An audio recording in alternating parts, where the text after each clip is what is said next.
Hi everyone, I just finished reading The Eye of the World a couple of days ago, so I'm here to report back on the first leg of my Wheel of Time journey. For those of you who haven't been following, I have promised my best friend, who is a Wheel of Time fan, that I am going to read the entire Wheel of Time this year, and in exchange, she is going to read the entire Cosmere by Brandon Sanderson. So I have read this book before, actually, I think at least twice, but not for a really long time. I wish I could remember exactly how old I was when I first read The Eye of the World, but I'm pretty sure I was 8 or thereabouts because I kind of remember seeing book 8 of the series. I think it was book 8, it was Path of Daggers. I remember seeing that in hardcover in bookstores when I was a kid, around the time when I tried reading this series.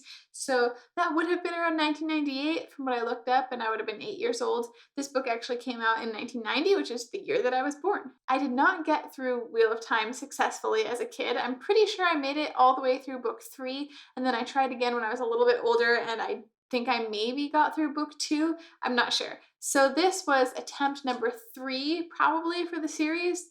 Third time lucky, maybe. So yeah, here is going to be my review of The Eye of the World. And for those of you who have been waiting to see what I thought, overall I did enjoy this book, but I also have some mixed feelings about it and some mixed reactions and a little bit of fear about reading 13 more books in this series. But I'm also feeling pretty excited to continue, so we'll see how I feel as I get a little bit further in the series. I don't remember hearing a ton about whether people think this is like a really strong start to the series or just kind of okay. I do know there is supposed to be what's known as the slog in the middle of the series. Also, I don't know if it was the new year or what, but something really funny that happened while I was reading this book was I started getting the urge to read before bed, which is something I haven't done in a really long time. Growing up and even through college, I would read at least for maybe half an hour every night before I went to sleep. And the last few years, basically, as I've gotten older, I have basically been too tired to read before bed, so I just kind of go to bed and fall asleep. But once I started reading this, I started getting the urge to just sit in bed at night reading and just enjoy it. So that was kind of funny. I don't know if it's because it was rereading something I read when I was younger or just something about the book. This isn't really very much of a review, I'm sorry. This is just me talking about my personal experiences. But I thought it was really funny that I had that reaction, and I really enjoyed reading before bed, and I've kept doing it since then. So that's been kind of a nice transition back to something that I did for a lot of my life. Also, in case anybody is super interested in this, I do track my sleep with my smartwatch, and I did get more restful sleep this past week than I have in quite a while. So, maybe it was due to Robert Jordan. My biggest problem with The Eye of the World when I was a kid was that I could tell it was very derivative of Lord of the Rings, and that really bothered me. And I remember talking to some older readers at that time where they told me, no, it's not derivative, it's deliberate, it's an homage. And honestly, I think as an 8-year-old, I think I just didn't quite have the mental capacity to understand the difference between something that was derivative and something that was an homage. But now, finally, I think I can actually say I do agree with those people. I think some people might still find it too similar to Lord of the Rings. But to me, what I found when I started reading this book now was that even though the plot similarities are there in terms of basic events or characters, the books are very, very different in tone and feeling and in what they're all about. I felt like Robert Jordan was deliberately hitting some Lord of the Rings beats in this story, and he does also include a lot of other things, but I didn't feel like it was actually very much like Lord of the Rings at all, which was kind of an interesting thing to realize because that was something that bothered me so much when I was younger, and it really didn't bother me now at all. I felt like it was a choice that he made, and the things that he used felt kind of just more like references to Lord of the Rings rather than stealing from it. So yes, we do have characters that are starting out in a peaceful village and have to leave on a quest. We do have the wise wizard type character who shows up to guide them. We do have a lot of other small events and things that happen that do evoke Lord of the Rings, but I feel like the style of the story is so different that I can't really consider this to be a ripoff. Also, other than a few superficial similarities, I didn't find the characters to be similar to Lord of the Rings at all. Yes, we do have sort of an Aragorn type character who is the heir to a non-existent kingdom, and we do have things like that. But again, it's a really superficial similarity. The core of what it seems like the characters are like is honestly not similar at all. So that's my take on that now, a few decades later. I do understand why 8-year-old me didn't understand the difference between those things. There's also this quote that always gets used in marketing copy for The Wheel of Time that says, "Robert Jordan has come to dominate the world Tolkien began to reveal," from the New York Times. And I remember that drove me really crazy as a kid because I was like, what do you mean Tolkien was all about world building? Why would you say that, Robert Jordan has come to dominate the world Tolkien began to reveal? But I actually learned this past year, apparently that quote was from an article that was about the publishing industry and fantasy sales and really had nothing to do with the content of the books at all. So that's a great example for cover quotes and how everything is taken out of context in marketing. So I'm kind of assuming that if you're watching this, you probably have some sense of what The Wheel of Time is about, but here's the really short version if you somehow stumbled upon this video and you have no idea whatsoever.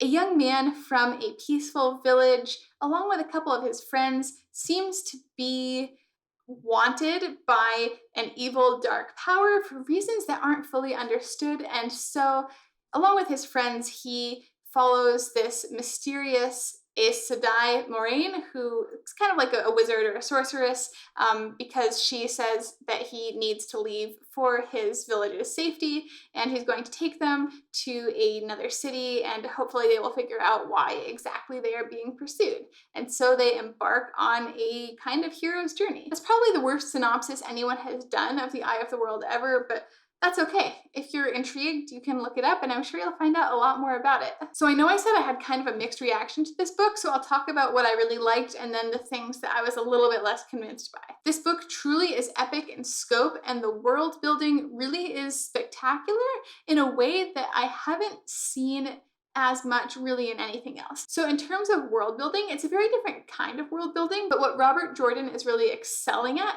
is creating this sense of history and depth to the world where all these different elements of history and legends are constantly coming up and you really have this sense that all this history has taken place and people are kind of aware of it the way we're aware of history in our world, and that a lot of it is going to become relevant in one way or another in the story over the course of the series. Jordan gives it both that sense of depth and also a heck of a lot of detail.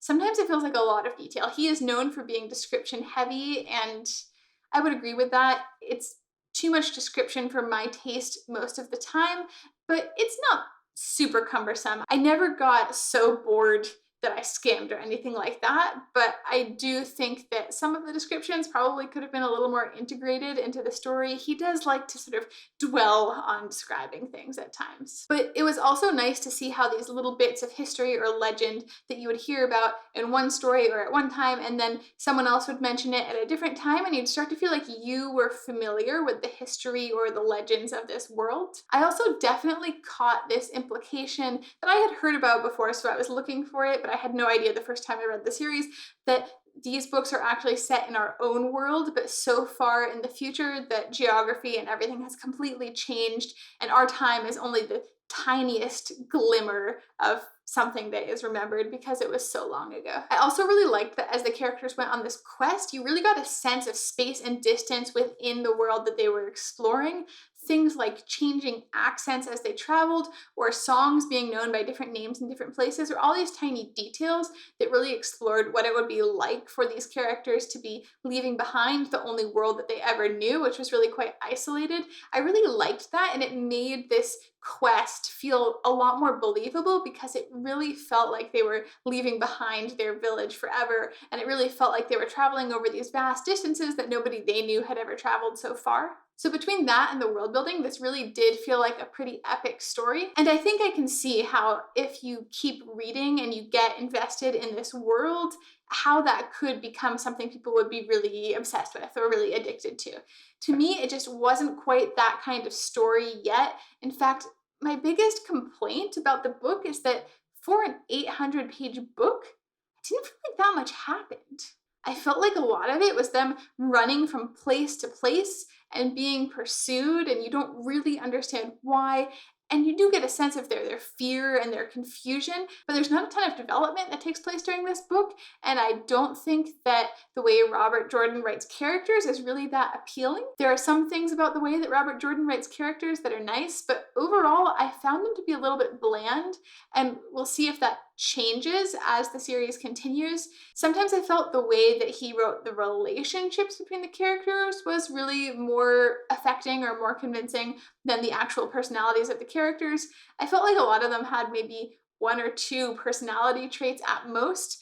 He also is known for having not very convincing romances where characters are just suddenly in love, and I saw a little bit of that in this book as well. So I guess my biggest fear with this series is that even though they did a lot of traveling from place to place in this book and a lot of running away from things, not that much actually happened. And if there's another 13 books of not that much happening, like, is it just 14 books plus a prequel of things happening really, really slowly? Because that doesn't appeal all that much to me. The other thing that I wasn't the biggest fan of in this book is that there is a trope that I think is known as sealed evil in a can, where you just have the Dark One who, is basically the devil or whatever, the dark god who's our big bad guy. Why? Who knows? He's evil, and he was sealed a really long time ago, and now he's about to escape, and it's really bad. Oh no, he's gonna destroy everything. But that's kind of all we got. And then there are all these people that seem like they're working for the Dark One for no real reason. I mean, maybe they sold their soul for various reasons. Maybe we'll find out more than that. But it seemed like there were a lot of people that were just evil just because they, signed up for the evil team, and we're not really sure why. I feel like maybe we'll get more point of views eventually, or more knowledge about the humans that are evil, but I feel like all these evil creatures and things, like, we're not going to get a Trolloc point of view, right? I mean, that's something that I really like about the Stormlight Archive, is that even though you do kind of have an evil god, there's a lot more complexity to how it's portrayed, and there's a lot more nuance to who's good and who's bad and their reasons. And here there's just like, okay, there's some evil. But that's something that never would have bothered me a few years ago. I think it's just something that has kind of evolved in fantasy. And it definitely doesn't make me dislike the series. It's just something that I would prefer to be a little more developed. And maybe it will be. So I guess I can see why people are obsessed with this series. I think I am genuinely looking forward to continuing, and I did really enjoy reading this book.